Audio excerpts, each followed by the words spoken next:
This is We the Sales Engineers Podcast, show 299. Welcome to We the SEs Podcast, the show for sales engineers by sales engineers with your host, Ramsey Majaba. What's up, SE Nation? Welcome back to another episode. This is episode 299, almost at 300. Episode 299, that means the show notes will be at wetheSalesEngineers.com/show 299. Thank you for being here again. Thank you for joining me. And I want to thank my guest. We haven't even started yet. His name is John Simpson, and we talked about a lot of different things today. So John will introduce himself, but basically he's been doing this for a long time. So he's a great person to go for advice, and he gave me advice about like, hey, what's next for the sales engineering role or sales engineering career? If someone wants to move up, what do you do if you're in a bad spot at work? What do you do if you're out of work? What are the possible options? You don't have to necessarily go back into sales engineering. So we talked about a lot of different topics, and I hope you enjoy it. So we're going to jump into the show and talk to John. Mr. Simpson, welcome back again. Thank you, Ramsey. Great to be here. I love technical difficulties. It just brings us closer together, right? It sorts out the sales engineers from the non-sales engineers. Yeah, just use another platform. It's no problem. All right. Well, I guess the first question I asked you earlier, and re-asking it again, I know who you are, and I'm very honored that you're here on the show with me. For those who don't know you, do you mind introducing yourself again? No, absolutely. Yeah, delighted to be here, Ramsey. My name is John Simpson. I'm based out of London in the UK. I've worked in sales engineering, solution engineering, pre-sales, whatever you want to call it, for many, many years. And most recently, I was working for Qualtrics, a company that does experience management and managing a team in the EMEA region, Europe, Middle East, and Africa. Nice. Well, I want to thank John Hodgson for introducing us to each other and getting us working there. How did you meet John? How did I meet John? It was through SAP bought Qualtrics a few years ago. Yeah, okay. John was recruiting for one of my peers in SAP and recommended him. And it sort of reached out and formed a connection. I really like John. He's one of the best in the world at recruiting. He's okay. I can't give people too many compliments. I achieved my quota. So, all right. Well, thanks for being here. And I'm going through your LinkedIn right now. And the first job posting that I see for you is sales consultant / sales consulting manager. Was that the first, did you just go from university into that role, or did you just delete a bunch of stuff that were not relevant anymore? Yeah, no, that's a great question. I was actually a sponsored student, which means in the UK, you get a job and they pay you money to go to college. Okay. So it was a company called British Steel. Okay, because I qualified as an engineer, civil, electrical, and mechanical, because that's what I thought I wanted to do. And as people know, the steel industry in the UK went through a very difficult time. So I didn't end up working for them. Okay. And all the kind of things I did weren't really relevant to my current future career. Okay. So I did take that away. So yeah, I started in probably production manufacturing, I would say. But you've been in sales engineering, sales consulting since 1997, not to date you or anything. But have you thought about doing something else, or is that the career? Was that your calling? Okay, that is a brilliant question, Ramsey. Okay, I come from a farming background, so I'm really practical. I was really good at sciences. That's why I went for that engineering direction. However, I went through the route of moving from engineering through CAD/CAM. Okay, so there was tech being used for designing automotive engines, parts, bodies, etc. And I really liked that. And I thought, okay, I really want to go and move into the software industry. So my actual first time in the software industry was tech support. I was that guy supporting Unix, OS and languages team. And I thought, okay, I'm really good at technical things. I get on really well with customers. However, on the end of a telephone, I'm not using a lot of my talents. You know, if a potato could, knew a lot about Unix, it could do this job. And then I made that move into pre-sales. Initially, I thought I was going to go into pre-sales and then become a salesperson because I thought I can really sell to people.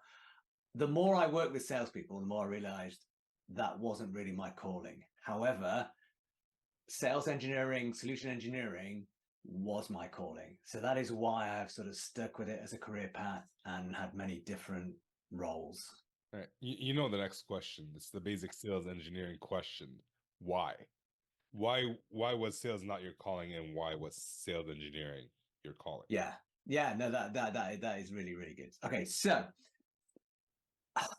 I need to be sort of a bit sort of nuanced here. Okay, salespeople, if you want to be a salesperson, which I know, some people are, I'm going to say, but like you need to be highly motivated by money, right? Because the difference between sales and pre-sales is you're a team. You're the front and back wheel of a bicycle. However, the salesperson is taking more risk and going to get rewarded more. And if you sell something, if there's one person on stage, it'll be the salesperson. If there's two people on stage, you might get your sales engineer there as well. But I am great at selling, convincing people, understanding their problems, explaining complex things, but I am not that salesperson, because if you're a salesperson, there's going to come a time in life where somebody is going to ask you to do something that's not good for you, maybe not good for the customer. You might get asked to discount, bring a deal in early, you've got to close something. And that doesn't sort of fit with my values. I am more that trusted advisor that wants the customer to be successful, get genuine value from what I'm selling. Can I share a story about that? Go on then. Previous company I worked for, I've told the story before on the podcast, but this is for you. Because I agree and disagree with what you just said. Yeah. I'll share why. We got a PO. My salesperson got a PO for support, like warranty, on obsolete equipment. He came to me and asked what this is. I'm like, well, this is obsolete equipment. We don't support it. We can't accept the PO. And he's like, we'll figure it out later. And he accepted the PO. He got promoted into a director role. They hired a new salesperson. And the same thing happened the year after. And the salesperson came to me. It's like, what is this? This is obsolete. We cannot accept this PO. Okay, we will not accept the PO. So I think it depends on the personality of the like. Some salespeople are money driven, and that's all they see, and they will do lie, cheat, and steal. And some have ethics. Yeah. And and I'd like to think in that story that maybe the salesperson went and sold them an upgraded version of the kit so they could have a maintenance contract as well. He did not. It was an automated thing from procurement. So we didn't even talk to the end customer. Okay. Procurement just put in a PO because that's what they do every year. Yeah. And so I was like, all right, don't touch it. Don't look at it. Yeah. And we don't want to rock the boat. It's like, well, we just screwed some people. And I was not, I was really unhappy about it as an SE. But no, that's cool. Yeah. That's cool. After, I like it. I'm making a gross generalization, which obviously I'm guilty of, but like I did see a number of times. I thought, okay, that doesn't fit with my value set, but pre-sales absolutely does, and it can be a well-paid career as well. Yeah, I think the difference is sales are put in that position where they have to be strong and say yes, or are weak and strong to say no, or are weak and say yes. SEs are rarely put in that specific position where they have to do something. I mean, they might ask us to demo something that doesn't work for the customer, and we kind of hint throughout our conversations like, yeah, this might not work for you, right? But that's the extent of our testing our ethics. And that is character building. When you have to demo something that isn't amazing, that is where you really sort out how strong your pre-sale skills are. Yeah, actually, I'll tell you that story, another story offline, because this is about you, not me. All right. So you came into sales engineering, the expectation to go into sales, and you did not. Now, most sales engineers who come into sales engineering, a lot of them come to me and say like, well, I don't know what's next for me. Yeah. Like, am I gonna be an SE for the rest of my life? Some love that, but what are your thoughts? What are some of the options that SEs have if they want to grow Yeah. beyond their SE role, their current SE? Yeah. Yeah. No. I talked to a lot of people about that in my time. The good news is there are a lot of different choices. Yeah. You can stay in the world of sales engineering. You can progress, into manager of managers, vice president, etc. Also, that skill set that you've got means you can do a number of different things. Um, I've had pre-sales people in my team become salespeople and actually be the most successful salesperson in the sales team. They are pretty special people. Like you just talked about that toughness. One of them used to have a saying, "Hey, fortune favors the brave." Yeah. Yeah, and that kind of self-belief is really important in sales. I've seen people move to the product organization because if you're in the pre-sales or the sales engineering team, you have a good understanding of product. You also have a lot of experience of talking to customers, which means that you are a good person for understanding either inbound product management, what do customers need, what are the priorities, how do we build it, or even like outbound product, where you're doing product marketing, where you're taking what's being built and working out how that is going to be fed into the field, with the right kind of supporting collateral, etc. What else? I have actually seen occasionally a pre-sales person move into a support role. That is rarer. And that was somebody who wanted to make a choice about work-life balance, because in a pre-sales role, there are times when it's going to be intense, where you maybe have to work an evening or a weekend because there's something big going down. In support, you may not have that. And they just wanted that 9 to 5 kind of role. It kept them solving technical problems. I've seen more people come from tech support into sales engineering than the other way, but it does happen. Yeah. Also, consulting. Most people make the move from consulting into sales engineering as well. If you can actually implement things and understand what customer requirements are, make it work. If you've then got some of the additional requirements that a sales engineer needs, you pretty much can get a step up in terms of compensation, etc. I have a lot of questions, but I want to clarify that last part. Yeah. Some companies call their sales engineers sales consultant or solution consultant. Can you clarify the difference when you say consulting versus sales engineering? Yeah. Okay. So when I'm talking consulting, I'm actually talking about the people that will implement the solution. Okay. Yeah. So they are the people that Post-sales. normally the sales engineer will hand over to in the post-sales organization. This is what we sold. This is what the customer's expectations are. You have now got X weeks or month to make that work. Okay. And occasionally I have seen, if somebody has come from that background, they're coming to sales engineering, occasionally they will head back into consulting, typically on a temporary basis, maybe take a contract implementing a product that they are highly familiar with. Okay. And can you think of any other paths? Maybe, Ramsey, we've done sales, done product, support, consulting. I mean, I think you mentioned, well, one of them is like start your own thing, right? I think definitely start your own thing. And the other one I actually have seen as well is marketing. I have seen people transition from a sales engineering role into marketing, and they have to pick up, because marketing is a genuine career. They have to pick up the fundamentals of marketing, brand versus lead gen, etc. But that has gone very successfully. Okay. Go on. No, I want to differentiate because I think you mentioned marketing earlier, but I think there's product marketing. Yeah. And then what you're talking about, like about the brand and all that, that's like corporate marketing. Absolutely. Yeah. I have had people that work for me, really, really, really strong pre-sales manager, actually go and be a CMO.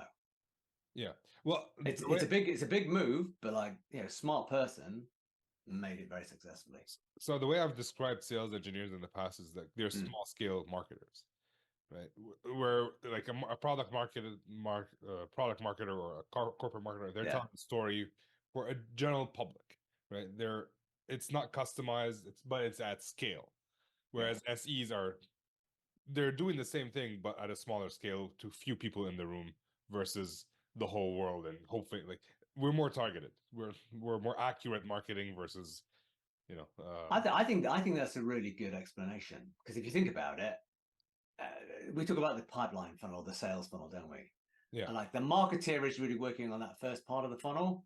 The sales engineer is picking it up later. Yeah. And then once it turns into a sale, then the consulting team are picking it up as well. And they, like you say, it's a different level of scale, different tools and techniques. Yeah, absolutely. Yeah. I think that's a great point. Well, so how does the sales engineering? Well, I've talked to sales engineers who want to go into sales, for example. Yeah. But they don't even know what sales entails, right? Because they're like, I was partnered one-to-one with my salesperson. I knew a lot of what he did. So Yeah.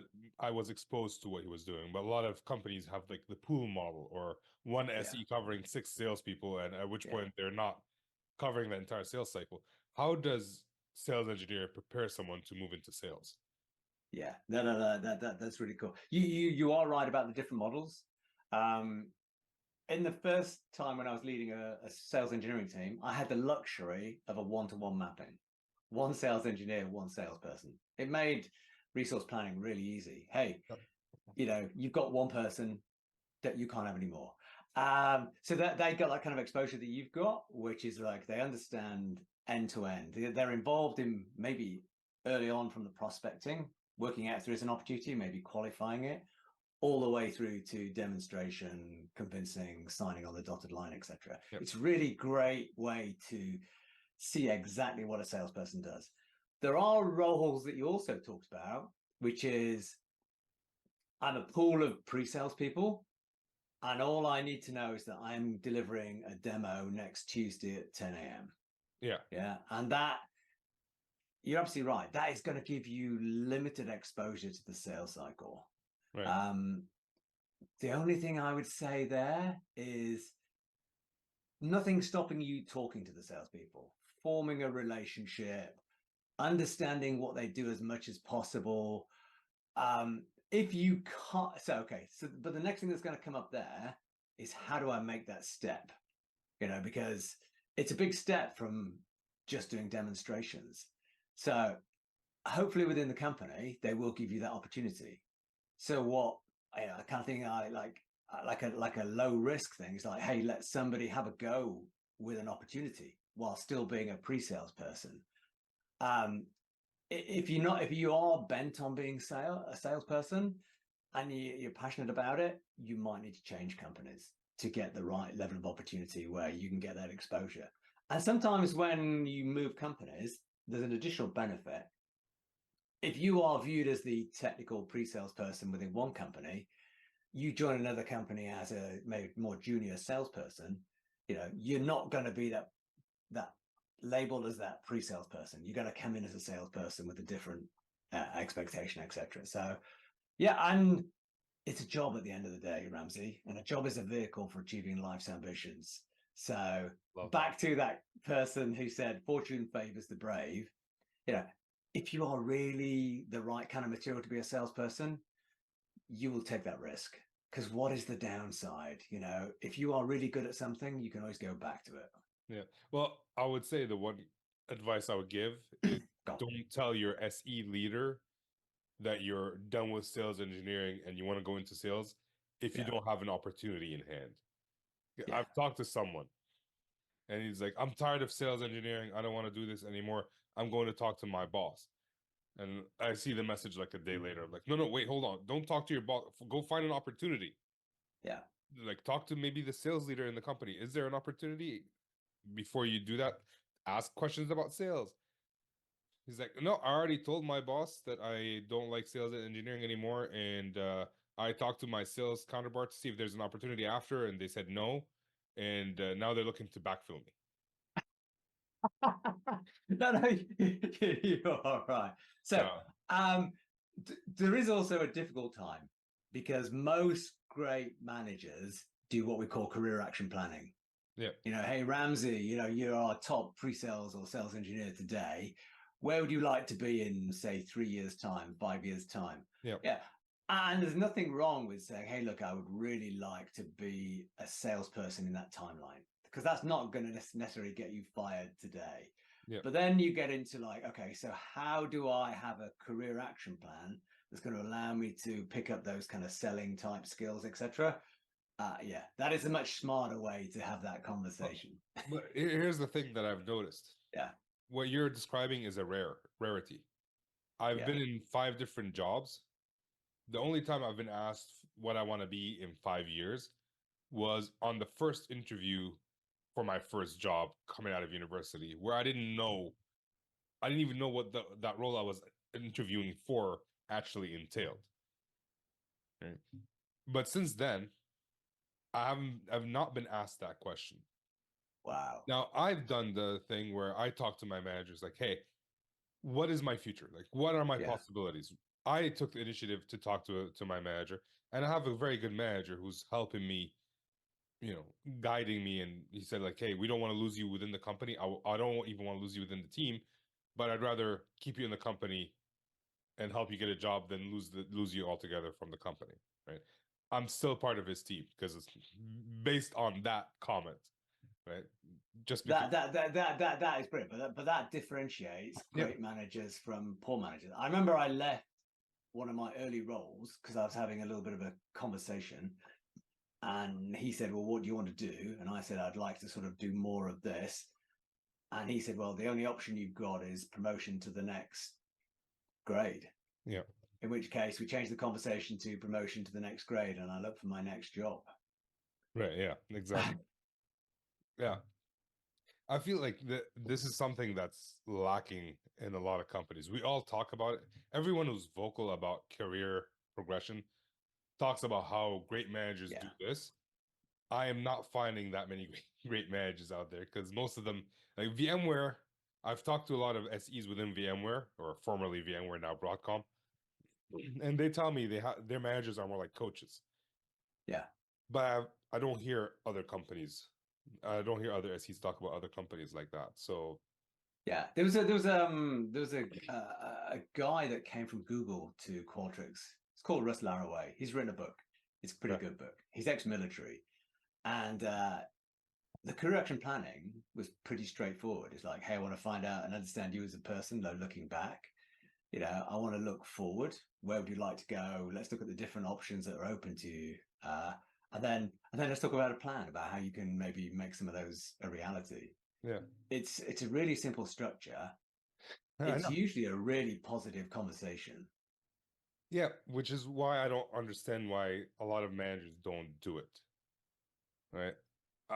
I really like, it's the best way to build, like at a minimum you're building some form of loyalty. Yeah. You're showing your employees that you have their best interest at heart. You might have to fire them the next day because of layoffs or whatever. Yeah.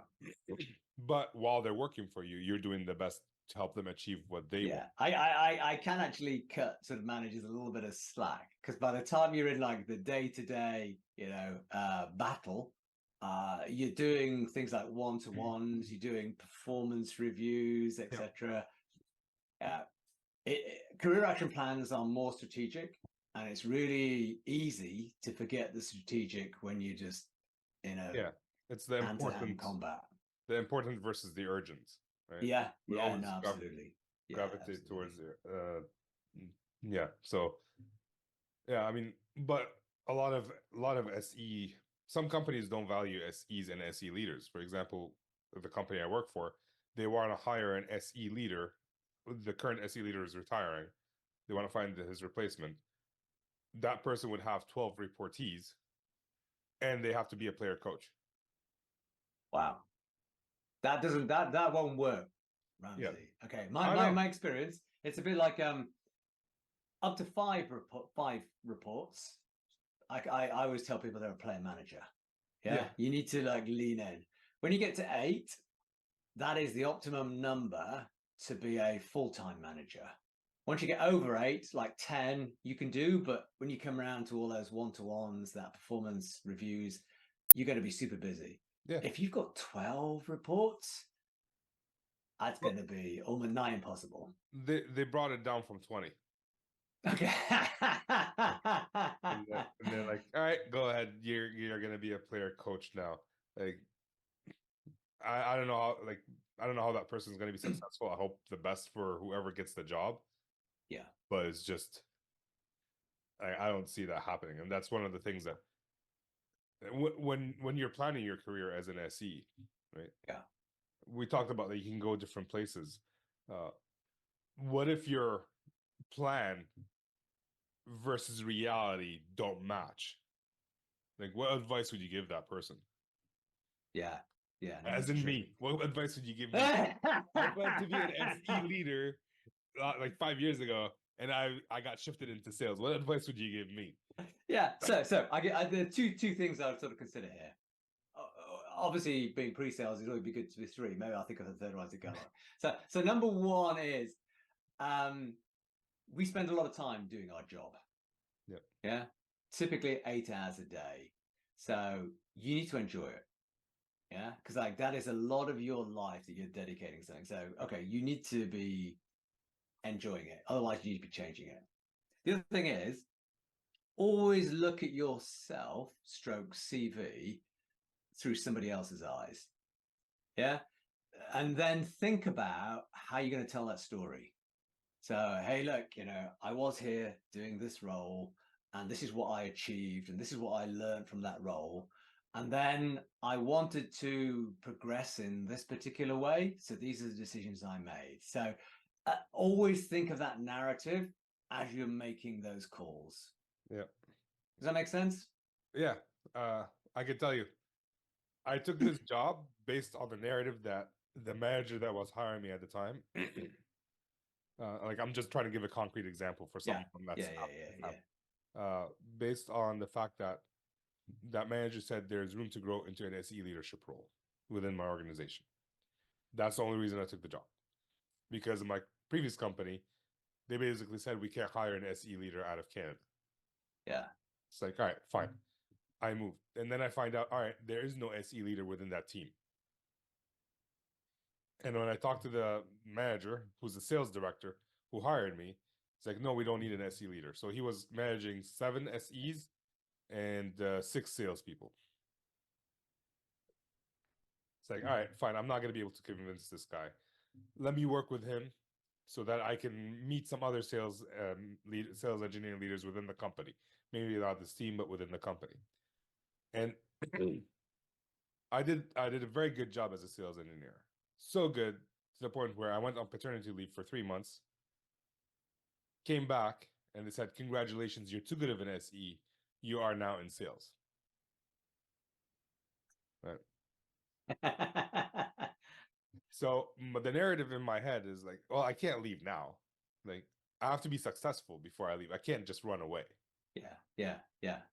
Right. And I think that makes it okay. So it's a couple of things I sort of heard there.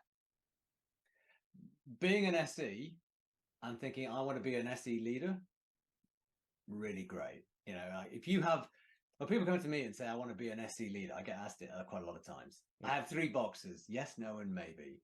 Okay. Yeah. The yes is somebody who I typically seen them exhibit the right kind of capability. Right. Yeah. The no's are the people like, hey, you can't manage yourself. Right. So, Right. and the rest of the maybes. And when it's a maybe, what I do then is I try them out. I give them things to do. You can be like the situation you're talking about. You said there was something like 6 sales, 7 SCs. Is that right? Yeah. I'm assuming you want, yeah. So you can be a pod lead. Nobody directly reports to you. Yeah. You're not doing performance reviews and hiring and firing, etc. But those SEs need some leadership, whatever. Like, and they're either getting it from this sales leader who's actually able to multitask between sales and SEs, or they're not getting it. He wasn't. Yeah. Yeah. So yeah, I think you're in quite a difficult situation there because you've gone in for the right reasons, but what you've also worked out is like you listen to that narrative. Like when Ramsey is next talking to somebody about that next step, it's like, hey, I joined this company because I wanted to be an SE leader. Maybe the next step is like the same objective. But they put me in sales. However, I wanted to prove that I could do sales. And I did. I did sales. I was successful, but I also found out that I didn't want to be a salesperson. Yeah, that it really. So I doubled down on my goal of being an SE leader. Yeah. I don't know. That Well, would be a really that's it. sound narrative. Like, you know, you need to think that through when you're making those decisions. Well, that's it. Like, basically, I proved to myself and to others that I'm a good salesperson. I've Yeah. gained a lot of experience, and now with both experiences, I think I'd be a great sales engineer manager. Yeah. That's the narrative that I at least tell myself. Yeah. Yeah. So the narrative is, I can do that. I choose not to do it. And that should be respected by whoever you talk to. Yeah, and then my narrative also is I've been successful in every role I've been thrust into, whether I chose it or not. Yeah, I apply the same sort of principle to DIY. You know, I can do stuff, but sometimes I get someone in to do it. Yeah, because I don't want to do it. and so I mentioned earlier that many are kind of affected with layoffs right now. Yeah. What would be your advice for those who are affected by layoffs, or someone like me who got reorged into into a different role that they want to be in? Yeah. No, that's a really good thing to talk about. So I've worked in manufacturing. Come from a farm, so I've worked in agriculture. You know, I'm now in the software industry in a pre-sales role. Okay. Of those, this is the best thing to do. So it's a great industry to be in. Yeah. It's also a challenging industry because everything is cyclical. It has highs and lows. Yeah. You know, if you're around enough, you can remember people talk about the dot-com bust in the early 2000s. Yep. You know, then you hear about the financial crisis in 2008, 2009. Yep. You know, now we might be looking back and talking about when Russia invaded Ukraine and, you know, Hamas did all the things they've done in Israel and how that impacts the world economy. So no industry can be on an upward trend forever. Yeah. So I have talked to people who've gone, hey, look, I'm impacted. I'm going to look to do something completely different. And again, when you do that, you want to explore your motivation and work out whether that is the right thing or whether that's the wrong reaction. Because if you do get impacted by these kind of things, it probably feels like a really big rejection. Yep. Hey, look, you know, all these people, you know, they picked, you know, to get rid of my department kind of thing. Yeah. I mean, those kind of things are tough, but that's where you have to have some psychological resilience. You know, you will go through shock, anger, grief, acceptance, etc. So I sort of coach some people on that kind of thing. Hey, look, this is going to feel really difficult. You're going to have maybe a series of conversations if it's the UK. I know in the States, it's like, hey, come over here. Yeah, grab your stuff. Bye. In Europe, it can be quite a slow process, maybe happening over, you know, several weeks. Right. So again, like, you know, understand what it is. You know, if it's just you that's going, then maybe you have to have a look at it because it's probably performance related, in which case you need to understand what it is and hope somebody gives you a straight answer. Right. If it's not, if they're laying off a whole department, then it shouldn't really be personal. Right. It should be like, okay, let's understand this. We work in a small industry, so let's leave on good terms. Yeah. Typically, it does take a period of time to find your next gig. Yeah. So it can take up to 5 or 6 months to find it. So you need to, hopefully, if you've got a generous employer, they're going to give you something that says, hey, look, we can tide you over to pay your bills, etc., till you find something. Great pre-sales people are rare. You know, they're really, really valuable. And though, even though our industry may have a little bit of a downturn, and a lot of companies also, things become a little bit fashionable. Hey, laying off 5%, 10% is fashionable. So everyone is doing it, even really successful companies. Yeah.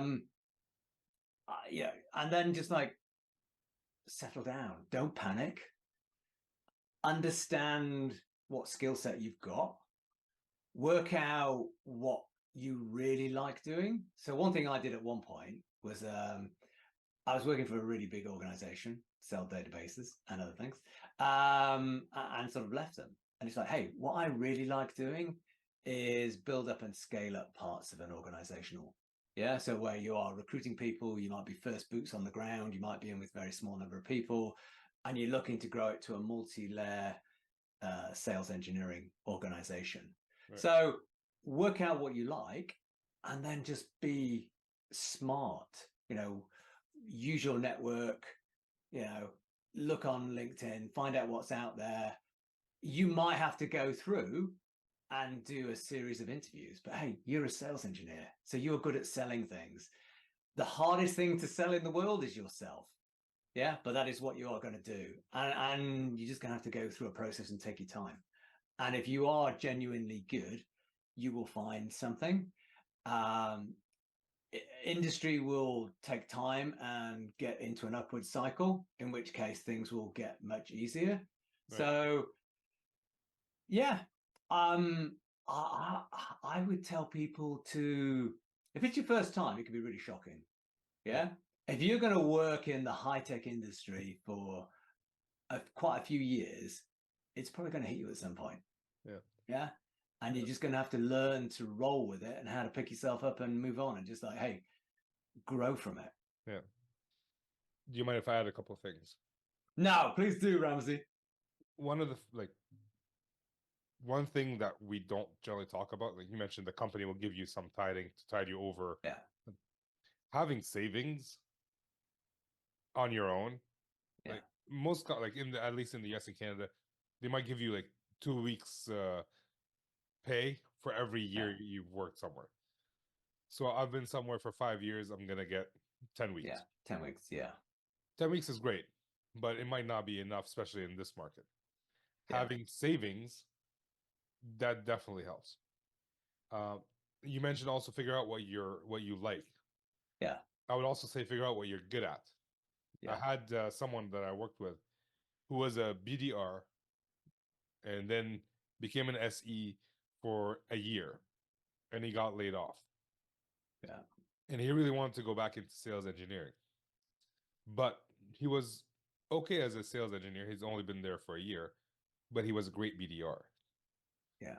And we kind of decided, you know what? Maybe right now, apply for BDR jobs.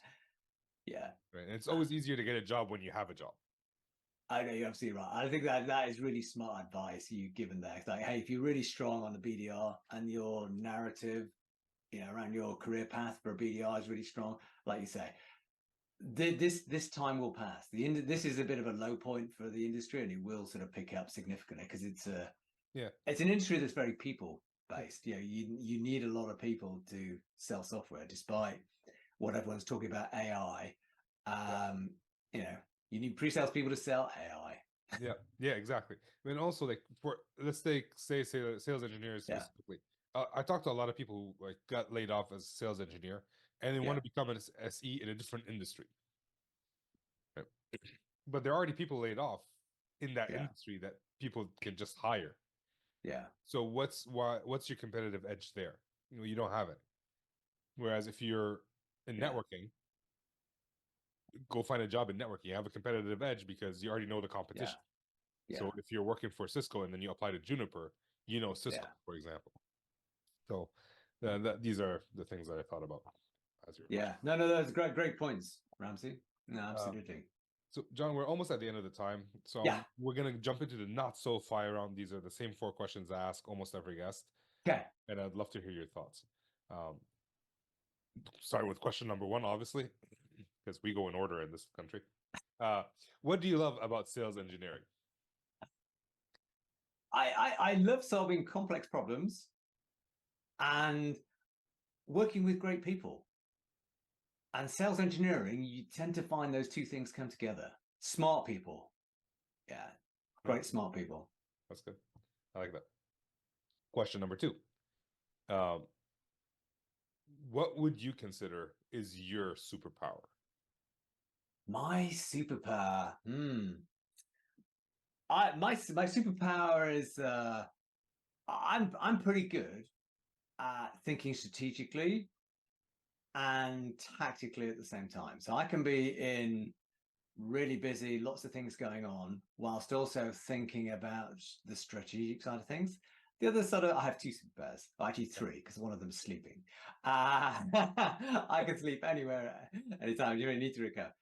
The other one is around typically managers have on a spectrum. One end, they're really good at people. They're really good at process. Yeah, you probably all work for those kind of people. I'm actually quite good in terms of a blend. I'm good at organizing things from a structural process perspective, but also good at understanding people and how to get the best out of people. Yeah. 2 or 3 superpowers there, Ramsey. That's pretty good. Well, three super. Sleeping is one amazing. Yeah. I don't have that. But being able to actually like process without people buying in is useless. Yeah. Right. So I've talked to people who come up with processes, and I'm like, who's gonna do what you're saying? Like, well, why wouldn't they do it? Well, because you're giving them 5 hours extra work a day. Yeah. I was talking to one of my clients. They had because they're having a bad time at work. Yeah. Like the whole market is down. They made every person, sales, SE, log every single thing that they're doing in a day. And I'm like, all right, so how about you log that you're logging? Just have that all day. Right? Like, that's your job right now at this point. Yeah, that's not great. Question number 3 is about the resources. You mentioned Russ Laraway. Yes. What is do you remember the name of his book? I can't. I'll look it up. I don't think he's written many. He might have only written one book. I'll look it up. But it is all around leadership. Okay. It's around leadership. Okay. The great thing about Russ is it's pretty simple stuff that he does. And when you hear it, you just go, that makes so much sense. Like I say, like looking back, looking forward, making a plan of how you get from A to B. It really has got that sort of military kind of simplicity to it as well. So when they win, you win.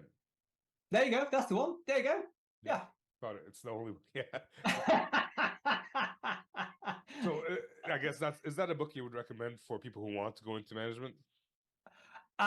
It is. It is. Is there another one? I wouldn't say it was the only book. Okay. Probably the best thing that I've ever done in terms of management training has been like something called situational leadership. Okay. Where you look at people in terms of like development level 1, 2, 3, and 4. Okay. Development level 1 is where you're brand new to a job and you need directive kind of behavior. Hey, Ramsey, do this. Now go and do that. And this. Now do that. Yeah. When you get to development level 4, you are that person that knows the job inside out. And at that point, I just say, hey, Ramsey, how's it going? Anything you need help with? Yeah. Yeah. And we're all typically are good at some of those things. You know, a micromanager versus too laid back. You know, understanding that about people means that you're going to do a better job of managing people. Well, I've noticed, at least some of the managers that I've worked with, that they treat every single individual the same way. They're either all like laid back, whether you're level 1 or level 4. It's like, hey, what can I do to help you? Well, I'm level 1. I don't know. You tell me, right? Or they're all this like, you're level 4. Like, do this. Like, hey, you hired me because I know what I'm doing. Yeah. Why don't you take a load off? So it's interesting that same thing with sales and sales engineering, how you have to change depending on the customer and the person you're talking to. Management has to change depending on the person they're talking to. And it's not just that, Ramsey. If I imagine you wind the clock back and you were a sales engineer and you're development level 4, and I just go, how's it going, Ramsey? That's appropriate. Yeah. It's Ramsey now moves into sales role. Ramsey has suddenly gone back to a development level 1 because the role as task has changed. Yeah. So you've got to change it and match it to the situation. Yeah. Or from SE to SE manager. Yeah. Yeah. All right. Yeah. Is there a book about that, or are you gonna write one? No, there is a book. It's called Situational Leadership. Oh, it is called Situational. It is part of a series called The 1 Minute Manager. Yeah, it doesn't seem to be super popular these days, but they are really small books, really easy to read, with little things in that you just go, that is something I'm just going to use throughout my career. Okay, nice. I like that. All right, last question of the not so fire round, not of the day, but not so fire round. Is there a habit you're working on today to improve in your personal or professional life? Is there a habit? Yeah. Yeah, I am not the world's best at sort of like what I call administrative, repetitive kind of tasks. I am that guy. I'm not the worst in terms of like, doing your expenses on time, meeting a deadline of 30 days or whatever it is. I'm not the best at sort of like, doing something healthy in the morning, like yoga or whatever. So yeah, I've got to I've got to work on that, Ramsey. I'm not a New Year's resolution person either. You've identified a habit, but you haven't started working on it. Good. I'm glad we did this. We had this call. Hey, I've been doing yoga for the last 2 weeks. I've got to get it to be habit forming. Okay, that's yeah. I'm gonna hold you accountable to that later. Thank you, sir. All right. Well, John, we're at the end of the show. Was there a question you were hoping I was going to ask you, but I did not? Or do you have any final thoughts that you want to share with the folks listening? I think we've probably covered a lot of the things. I do think that sales engineering is actually the best job in the world. And I'm sure that if people have got the right skill sets, they will do that. Well rewarded, great fun, great bunch of people.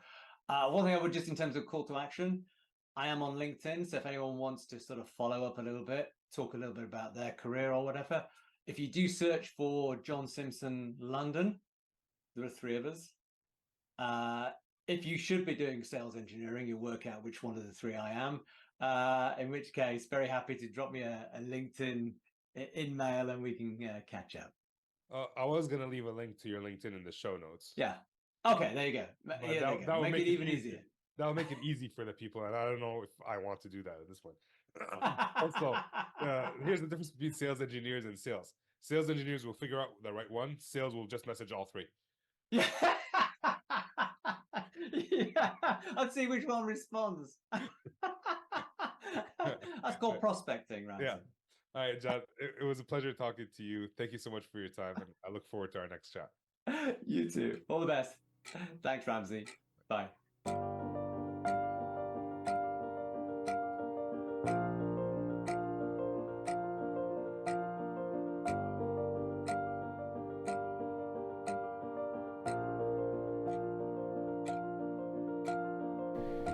And that's it for the show. Thank you for being here. I appreciate you investing your time with me. This is the 2nd episode of the new year and 1 episode short of show 300, where I have a special guest. I'll leave that as a surprise. But what are your thoughts? Are you in a situation where you're looking to change roles? I explained about my situation where I'm in a role that I didn't choose, that I'm excelling at, which is weird. Do I enjoy it? I enjoy aspects of it. Where are you? What are you doing? What is next for you? Where do you see yourself in the next 5 years? How are you going to build your career action plan? So, thank you, John, for coming on. I really appreciate your time and your advice. And with that, I'm signing off.